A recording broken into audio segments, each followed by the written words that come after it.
বন্ধুরা, তোমাদের কাছে আমি একটা প্রোডাক্ট রিভিউ নিয়ে এসেছি। এটা একটা ওটিজি কাম ইউএসবি, অর্থাৎ এটাকে আমরা ফোনে স্টোরেজ হিসাবে ব্যবহার করতে পারি এবং ল্যাপটপেরও স্টোরেজ হিসাবে ব্যবহার করতে পারি। এটা 3 in 1 আছে, তোমরা দেখতে পাচ্ছ এখানে। এটা হচ্ছে কি কানেক্টার মোবাইলের সাথে, আর এটা হচ্ছে কি ইউএসবি স্টোরেজটা।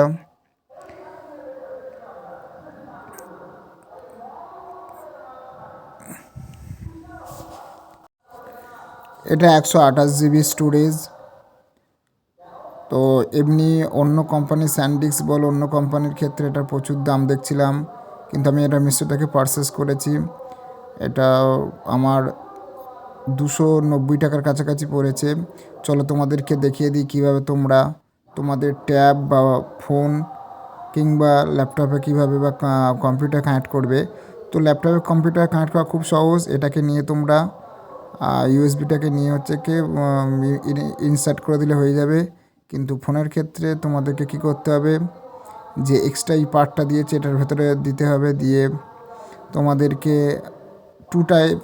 টাইপ সি আমাদের এখন ফোনের কানেক্টার, তো টাইপ সিটা আমরা ফোনের মধ্যে ঢুকিয়ে দেব। আর যাদের টাইপ বি তাদের ক্ষেত্রে এই উল্টো দিকটা তোমাদের ফোনের মধ্যে ঢোকাতে হবে। তো এখন আমার কানেক্ট হয়ে গেল। এখন এটার স্টোরেজটা এখানে শো করছে কি দেখতে হবে। তো আমি আমার পাসওয়ার্ড দিয়ে এটাকে খুলে নিলাম। তোমাদেরকে আগে দেখিয়ে দিই আমি কিভাবে পারচেস করেছি মিশো থেকে। তো তোমরা সিম্পলি সার্চ করবে যে ইউএসবি স্টোরেজ বা ওটিজি স্টোরেজ বলে। তো এইটা হচ্ছে কি এই ইউএসবিটা আমার এসেছে। তো এটা আমার দাম পড়েছে 298 টাকার কাছাকাছি। এখানে টাইগার বলে লেখা আছে, 128 GB স্টোরেজ, আর পাশে ফি কানেক্টার, ওটা যাতে মোবাইলের সাথে কানেক্ট করা যায়, টাইপ বি টাইপ সি।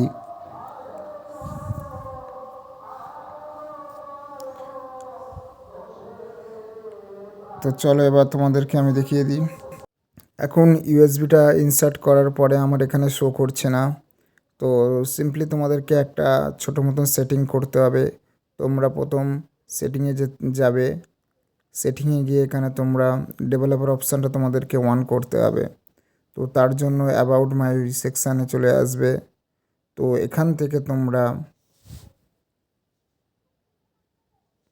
সফটওয়্যারে ক্লিক করবে, করে বিল্ড নাম্বারে কন্টিনিউয়াসলি 7বার ক্লিক করলে তোমাদের ডেভেলপার অপশানটা অন হয়ে যাবে। তো এখনও আমার আসেনি, তো ঠিকঠাকভাবে আমি 7বার ক্লিক করতে হবে আমাদেরকে। তো বিল্ড নাম্বারে 7বার ক্লিক করলে এখানে আমার পাসওয়ার্ড চাইছে, পাসওয়ার্ডটা আমি মেরে দিই।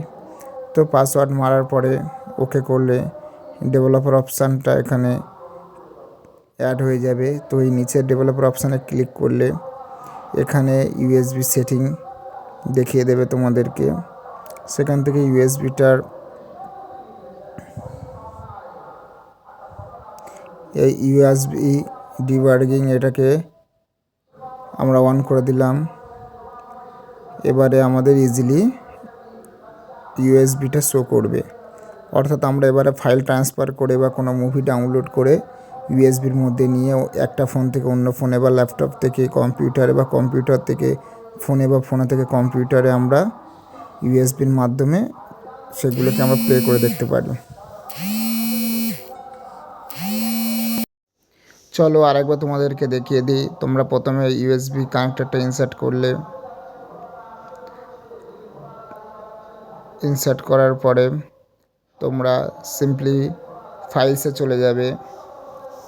দেখো এবারে ইউএসবি স্টোরেজ 1 দেখাচ্ছে, এটাই হচ্ছে আমাদের ইউএসবি স্টোরেজটা। তো এখানে এখন সব এমটি আছে, খালি আছে। তো আমরা যে কোনো ফাইলকে ট্রান্সফার করে আমরা এই ইউএসবি স্টোরেজের মধ্যে নিয়ে চলে আসতে পারি। তো ফাইলস ট্রান্সফারটা তোমাদেরকে পরে দেখাবো।